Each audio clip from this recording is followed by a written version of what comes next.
बिस्मिल्लाहिर्रहमानिर्रहीम। अस्सलामुअलैकुम। Doctor HVACR की जानिब से खुशामदीद। सब्सक्राइब कीजिए डॉक्टर HVACR और प्रेस कीजिए bell icon. Doctor HVACR the ultimate learning solution. एक और वीडियो लेक्चर के साथ हाजिर खिदमत हूँ। आज के इस वीडियो लेक्चर में हम रेसिप्रोकेटिंग कंप्रेसर का मुतालिया करेंगे। इसमें हम रेसिप्रोकेटिंग कंप्रेसर, उसके काम करने का तरीका, उसकी इकसाम और उसके हिस्सों का तफसीली मुतालिया करेंगे।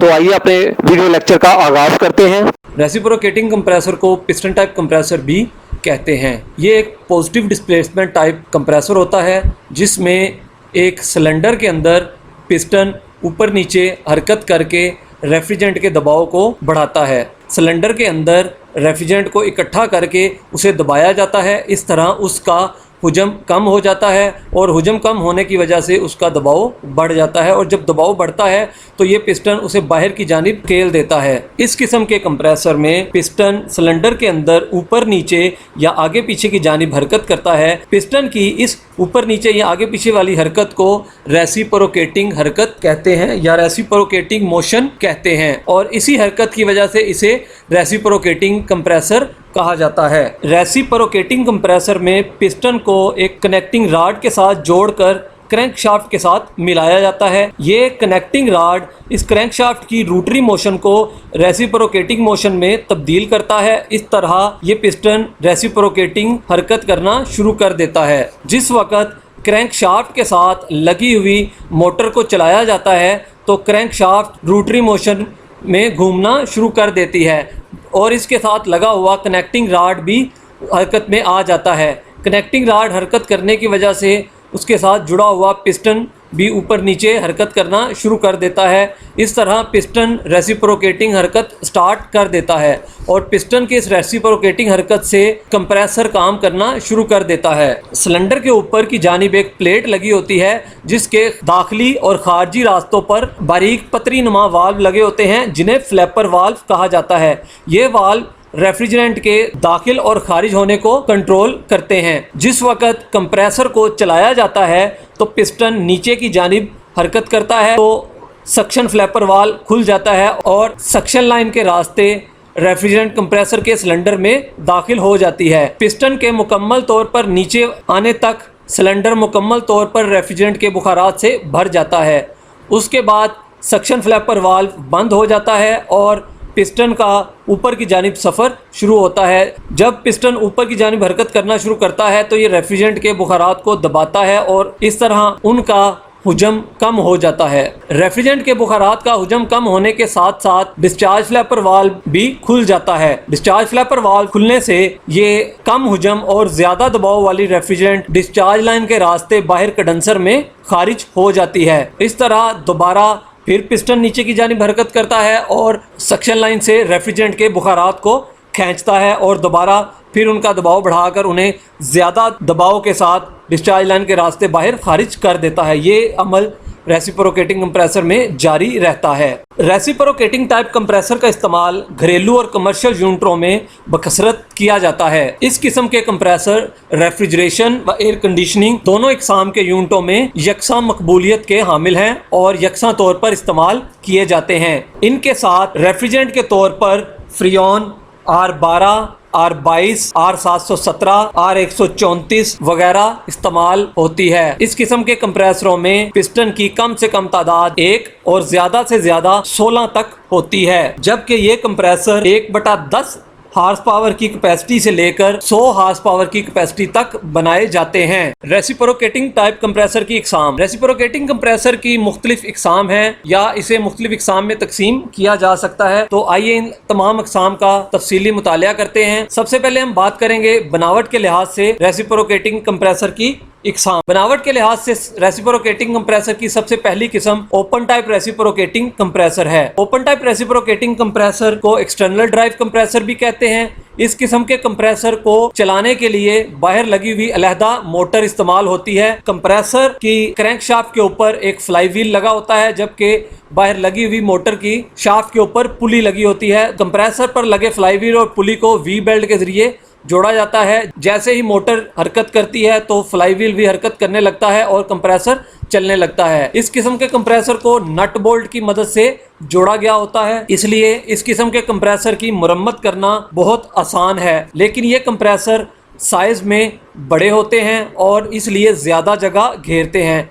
नट बोल्ट की मदद से जुड़े होने की वजह से और इसके अलावा इसकी क्रैंक शाफ्ट कंप्रेसर से बाहर निकली होती है, इसलिए इस किस्म के कंप्रेसर में लीकेज के चांस बहुत ज़्यादा होते हैं। बनावट के लिहाज से रेसिप्रोकेटिंग कंप्रेसर की दूसरी किस्म सेमी सील्ड रेसिप्रोकेटिंग कंप्रेसर है। इसे सेमी हर्मेटिक रेसिप्रोकेटिंग कंप्रेसर भी कहते हैं। इस किस्म के कंप्रेसर में मोटर और पंप को एक ही होल या होजिंग के अंदर नट बोल्ट की मदद से बंद किया गया होता है। ये देखने में एक ही यूनिट मालूम होता है। इसमें एक सिरे पर मोटर और दूसरे सिरे पर पंप या कंप्रेसर होता है। जब कंप्रेसर को चलाया जाता है तो मोटर का रूटर हरकत करता है और उसके साथ जुड़ी हुई क्रैंक शाफ्ट भी हरकत करना शुरू हो जाती है। क्रैंक शाफ्ट हरकत करने से कंप्रेसर के पिस्टन भी हरकत करना शुरू हो जाते हैं और इस तरह कंप्रेसर काम करने लग जाता है। इस किस्म के कंप्रेसर ओपन टाइप कंप्रेसर की निस्बत कम जगह घेरते हैं और इनकी भी मरम्मत काफ़ी आसान होती है, लेकिन ये भी नट बोल्ट की मदद से जुड़े होने की वजह से इनमें भी लीकेज के चांसेस बहुत ज़्यादा होते हैं। इस किस्म के कंप्रेसर बड़े कमर्शियल यूनिटों में बकसरत इस्तेमाल किए जाते हैं। बनावट के लिहाज से रेसिप्रोकेटिंग कंप्रेसर की तीसरी अहम किस्म सील टाइप रेसिप्रोकेटिंग कंप्रेसर है। इसे हर्मेटिक रेसिप्रोकेटिंग कंप्रेसर भी कहते हैं। इस किस्म के कंप्रेसर में पंप और मोटर एक ही होजिंग या कवर के अंदर बंद होती है। इस होजिंग या कवर को डोम कहते हैं और ये डोम वेल्डिंग की मदद से आपस में जुड़ा होता है। इस डोम के अंदर कंप्रेसर के लुब्रिकेशन के लिए ऑयल भरा होता है। जब कंप्रेसर चलता है तो खुदकार तरीके से इसकी लुब्रिकेशन भी होती रहती है। इस किस्म के कंप्रेसर में भी मोटर जब हरकत करती है तो रूटर के साथ लगी क्रैंक शाफ्ट हरकत में आ जाती है। क्रैंक शाफ्ट हरकत करने से कनेक्टिंग रॉड और उसके साथ जुड़े हुए पिस्टन भी हरकत करना शुरू हो जाते हैं। इस तरह ये कंप्रेसर काम करना शुरू कर देता है। इस किस्म के कंप्रेसर घरेलू और छोटे कमर्शियल यूनिटों में बकसरत इस्तेमाल किए जाते हैं। ये साइज में छोटे होने की वजह से कम जगह घेरते हैं, बेआवाज होते हैं और इसके अलावा इनमें लीकेज के चांसेस बहुत कम होते हैं और इस किस्म के कंप्रेसर कम कीमत और आसानी से दस्तयाब होते हैं। इसके अलावा इनकी लुब्रिकेशन करने के लिए अलहदा सिस्टम नहीं लगाना पड़ता और बेहतर तौर पर कंप्रेसर की लुब्रिकेशन हो जाती है। लेकिन मरम्मत के लिहाज से ये कंप्रेसर काफ़ी पेचीदा होते हैं। इस किस्म के कंप्रेसर की मरम्मत करना बेहद मुश्किल काम है क्योंकि इसे मरम्मत करने के लिए काटना पड़ता है और तमाम हिस्सों को अलग करना पड़ता है। इसके अलावा ये कंप्रेसर साइज में छोटे होते हैं, लिहाजा इनकी मरम्मत बहुत मुश्किल काम है। इसके बाद अब हम बात करते हैं वर्किंग स्ट्रोक के लिहाज से रेसिप्रोकेटिंग टाइप कंप्रेसर की इकसाम। वर्किंग स्ट्रोक के लिहाज से रेसिप्रोकेटिंग कंप्रेसर की दो अहम इकसाम है, सिंगल एक्टिंग कंप्रेसर और double acting compressor. Single acting compressor ऐसा रेसिप्रोकेटिंग कंप्रेसर है जो शाफ्ट का एक चक्कर मुकम्मल करने पर रेफ्रिजरेंट को सक्शन लाइन के जरिए खींचता है और उसका हुजम कम करके दबाव बढ़ाकर उसे डिस्चार्ज लाइन के रास्ते खारिज कर देता है। इस किस्म के कंप्रेसर के एक ही सिरे पर सक्शन और डिस्चार्ज वाल्व लगे होते हैं, यानी एक प्लेट लगी होती है, उसके अंदर ही सक्शन और डिस्चार्ज फ्लैपर वाल्व लगे होते हैं। एक ही तरफ से कंप्रेसर सक्शन करता है और उसी तरफ डिस्चार्ज कर देता है। वर्किंग स्ट्रोक के लिहाज से रेसिप्रोकेटिंग कंप्रेसर की दूसरी किस्म डबल एक्टिंग कंप्रेसर है। इस किस्म का कंप्रेसर शाफ्ट का एक चक्कर मुकम्मल करने पर एक जानिब से सक्शन करता है जबकि दूसरी जानिब डिस्चार्ज करता है, यानी एक ही चक्कर के दौरान ये एक तरफ से सक्शन और दूसरी तरफ डिस्चार्ज कर रहा होता है। बैक वक्त ये दोनों अमल हो रहे होते हैं। इस किस्म के कंप्रेसर में लगा हुआ पिस्टन आगे या पीछे की जानिब हरकत करता हुआ दोनों अतराफ में स्ट्रोक मुकम्मल करता है। आगे की जानिब जाते वक्त रेफ्रिजरेंट को आगे की तरफ धकेलता है जबकि पिछली तरफ से रेफ्रिजरेंट को खींचता है। इसी तरह जब पिस्टन वापस आ रहा होता है तो पिछली जानिब रेफ्रिजरेंट को धकेलता है और आगे से रेफ्रिजरेंट को खींच लेता है। इस तरह पिस्टन के आगे पीछे हरकत करते हुए सिलेंडर रेफ्रिजरेंट से भरा रहता है और एक तरफ से रेफ्रिजरेंट डिस्चार्ज होती है, दूसरी तरफ से रेफ्रिजरेंट सक्शन होती रहती है। इस किस्म के कंप्रेसर में दोनों अतराफ में वाल्व लगे होते हैं और वो वाल्व सक्शन और डिस्चार्ज के वक्त खुलते और बंद होते रहते हैं। अब हम बात करते हैं स्टेजेस के लिहाज से रेसिप्रोकेटिंग कंप्रेसर की इकसाम। स्टेजेस के लिहाज से रेसिप्रोकेटिंग कंप्रेसर की दो अहम इकसाम है। Single stage reciprocating compressor.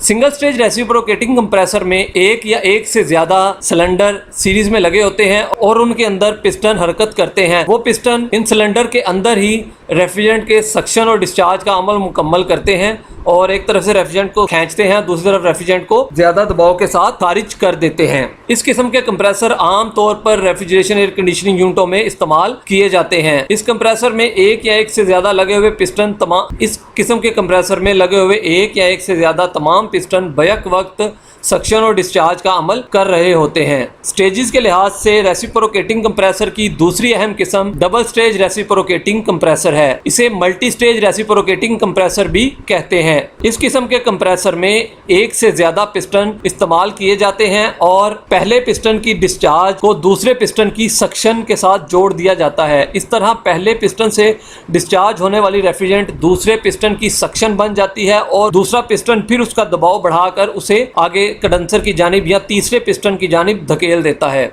इस किस्म के कंप्रेसर हाई प्रेशर और इन्हें मल्टी स्टेज कंप्रेसर भी कहा जाता है। इस किस्म के कंप्रेसर में हर दो पिस्टन के दरमियान रेफ्रिजरेंट के दर्जा हरारत को कुछ कम करने के लिए इंटरकूलर इस्तेमाल किया जाता है। इंटरकूलर एक ऐसी डिवाइस है जो पहले पिस्टन की खारिज होने वाली ज़्यादा दबाव और दर्जा हरारत वाली रेफ्रिजरेंट का दर्जा हरारत कुछ कम कर देती है, ताकि जिस वक़्त वो ज़्यादा दबाव और दर्जा हरारत वाली रेफ्रिजरेंट दूसरे पिस्टन में दाखिल हो तो वहाँ पर ज़्यादा दर्जा हरारत की वजह से किसी नुकसान का बायस ना बने। ये इंटरकूलर रेफ्रिजरेंट का दर्जा हरारत कुछ मिकदार में कम करता है मगर उसे माया हालत में तब्दील नहीं करता। अब हम बात करते हैं सिलेंडरों के सिमत के लिहाज से रेसिप्रोकेटिंग कंप्रेसर की इकसाम की। रेसिप्रोकेटिंग कंप्रेसर में सिलेंडर के अंदर पिस्टन की हरकत की वजह से दबाव पैदा किया जाता है और ये सिलेंडर कंप्रेसर के साइज के मुताबिक मुख्तलिफ कुतर के बनाए जाते हैं। इन सिलेंडर के मुताबिक इनके अंदर पिस्टन भी उसी साइज के मुताबिक बनाए जाते हैं। पिस्टन की तादाद 1 से 16 तक होती है, जबकि 1 से ज़्यादा पिस्टनों वाले कंप्रेसर के सिलेंडरों की तरतीब मुख्तलिफ डिज़ाइन के तहत बनाई जाती है, उनका हम मुतालिया करते हैं। सिलेंडरों की तरतीब के लिहाज से कंप्रेसर को इन इकसाम में तकसीम किया जाता है। आई टाइप सिलेंडर, इस किस्म के कंप्रेसर 1 से 3 सिलेंडर तक बनाए जाते हैं और इस कंप्रेसर में तमाम सिलेंडर एक लाइन में तरतीब से लगे होते हैं। इस किस्म के कंप्रेसरों में सिलेंडर के ऊपर एक वाल प्लेट इस्तेमाल होती है। सिलेंडरों की तरतीब के लिहाज से दूसरी किस्म वी टाइप कंप्रेसर है। वी टाइप कंप्रेसर में सिलेंडर वी शक्ल में लगे होते हैं और इनमें सिलेंडरों की तादाद 2, 4, 6, 8 वगैरह होती है। इस किस्म के कंप्रेसरों में 2 मुख्तलिफ वाल प्लेट इस्तेमाल की जाती हैं। सिलेंडरों की तरतीब के लिहाज से रेसिप्रोकेटिंग कंप्रेसर की तीसरी अहम किस्म डब्ल्यू टाइप सिलेंडर है। डब्ल्यू टाइप सिलेंडर वाले रेसिप्रोकेटिंग कंप्रेसर में सिलेंडरों को डब्ल्यू शक्ल में जोड़ा गया होता है। इस किस्म के कंप्रेसर में सिलेंडरों को एक ख़ास तरतीब और जाविये के तहत जोड़ा जाता है और इसमें 3, 6, 9, 12 या 15 पिस्टन इस्तेमाल हो, यानी ये तरतीब ऐसे कंप्रेसरों में इस्तेमाल की जाती है जिनमें 3, 6, 9, 12 या 15 पिस्टन इस्तेमाल किए जाएं। इस किस्म के कंप्रेसरों के ऊपर 3 अलग अलग वाल प्लेटें इस्तेमाल की जाती हैं। अब हम रेसिप्रोकेटिंग कंप्रेसर के अहम हिस्सों का मुतालिया करते हैं और इनके बारे में समझते हैं। सिलेंडर, रेसिप्रोकेटिंग कंप्रेसर की बॉडी कास्ट आयरन को ढालकर बनाई जाती है। इस बॉडी में सिलेंडर के सुराख रखे जाते हैं। इनको अच्छी तरह पॉलिश करके मुलायम किया जाता है ताकि रगड़ कम से कम हो और इनके अंदर पिस्टन आसानी से हरकत कर सके।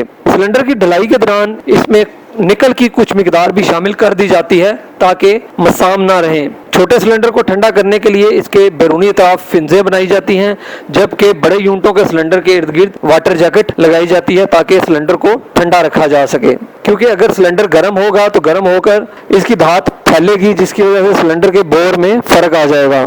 पिस्टन, ये गोल शक्ल का सिलेंडर नुमा हिस्सा होता है। ओपन टाइप और बड़े कंप्रेसरों में पिस्टन कास्ट आयरन के बनाए जाते हैं, जबकि छोटे सील कंप्रेसर में पिस्टन डाई कास्ट एल्यूमिनियम के बनाए जाते हैं। पिस्टन के दरमियान आर पार एक सुराख होता है जिसमें पिस्टन पिन लगाकर उसे कनेक्टिंग रॉड के साथ जोड़ा जाता है। पिस्टन मुख्तलिफ कुतर में बनाए जाते हैं और इन पर मुख्तलिफ किस्म के रिंग्स चढ़ाए जाते हैं।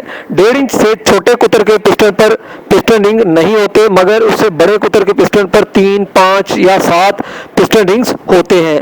इसके अलावा बाज़ पिस्टन में ऑयल रिंग भी इस्तेमाल किए जाते हैं। पिस्टन रिंग्स कास्ट आयरन या कांसी के बनाए जाते हैं। पिस्टन रिंग्स की 2 इकसाम होती हैं। Number 1 compression rings, number 2 oil rings. Piston pin, piston pin को थ्रस्ट पिन भी कहते हैं। पिस्टन पिन आमतौर पर हाई कार्बन स्टील की बनाई जाती है। ये अंदर से खोखली होती है और ये पिस्टन और कनेक्टिंग रॉड को जोड़ने के काम आती है। कनेक्टिंग रॉड के जरिए पिस्टन और क्रैंकशाफ्ट को आपस में मिलाया जाता है। कनेक्टिंग रॉड ही क्रैंकशाफ्ट की रोटरी मोशन को रेसिप्रोकेटिंग मोशन में तब्दील करता है। कनेक्टिंग रॉड ड्राफ्ट स्टील या कास्ट आयरन के बनाए जाते हैं। इसके ऊपर वाला छोटा हिस्सा पिस्टन के साथ बजरिया पिस्टन पिन जोड़ा जाता है, इसे स्मॉल एंड कहते हैं, जबकि नीचे वाला बड़ा हिस्सा क्रैंकशाफ्ट के साथ जुड़ा होता है, इसे बिग एंड कहते हैं। ज़ेरे नज़र तस्वीर में एक कनेक्टिंग रॉड और पिस्टन की मुकम्मल असेंबली दिखाई गई है, जिसमें कनेक्टिंग रॉड के साथ पिस्टन को बजरिया पिस्टन पिन जोड़ा गया है और पिस्टन के ऊपर पिस्टन रिंग्स भी चढ़ाए हुए हैं।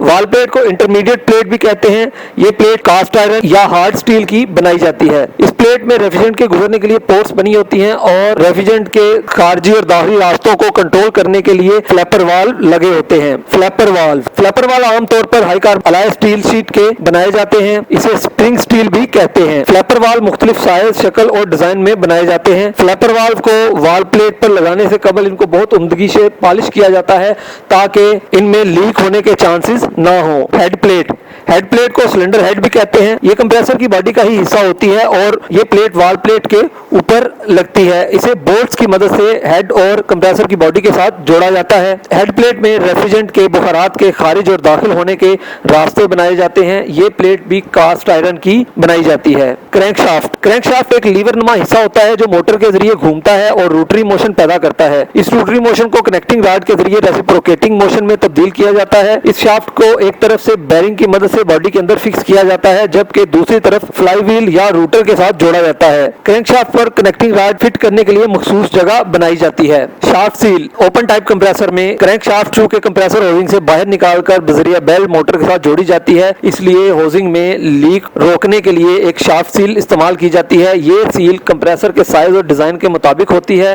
और ये खास रबड़ के मटेरियल से बनाई जाती है, लेकिन कुछ कंप्रेसरों में हार्ड स्टील, कांसी, सिरामिक और कार्बन की सील भी इस्तेमाल की जाती है। गैस्केट कंप्रेसर के मुख्तलिफ हिस्सों को जोड़ते वक्त इनके दरमियान लीक रोकने के लिए कॉर्क, एस्बेस्टॉस, लेड, रबड़ या एल्युमिनियम वगैरह की बनी हुई बारीक तय बतौर गैस्केट इस्तेमाल की जाती है। मफलर स्टील की पतरियों पर मुश्तमिल एक हिस्सा होता है जो कंप्रेसर से खारिज होने वाली और दाखिल होने वाली रेफ्रिजरेंट के इर्ताश की वजह से पैदा होने वाले शोर को कंट्रोल करता है। मफलर में स्टील की पतरियों को इस तरतीब से लगाया जाता है कि रेफ्रिजरेंट इनके दरमियान फैलकर और रवानी से गुजरे, इस तरह इर्ताश की वजह से शोर पैदा नहीं होता। कंप्रेसर में मफलर को सिलेंडर के साथ सक्शन और डिस्चार्ज पोर्ट पर लगाया जाता है। बैलेंस वेट क्रैंकशाफ्ट के साथ लगा हुआ कास्ट आयरन का ये हिस्सा क्रैंकशाफ्ट का वजन मुतवाजन करने में मदद देता है और कंप्रेसर बंद होने की सूरत में अपने वजन की वजह से नीचे आकर रुकता है, जिसके नतीजे में पिस्टन की पोजीशन ऊपर की जानिब होती है। इस तरह जब कंप्रेसर को दोबारा चलाया जाता है तो पिस्टन पर रेफ्रिजरेंट का लोड कम से कम होता है और कंप्रेसर चलने में कोई दुश्वारी पेश नहीं आती, ना ही किसी किस्म का नुकसान होता है। इसके अलावा ये स्प्लैश टाइप लुब्रिकेशन सिस्टम में कंप्रेसर की लुब्रिकेशन के लिए भी इस्तेमाल होता है।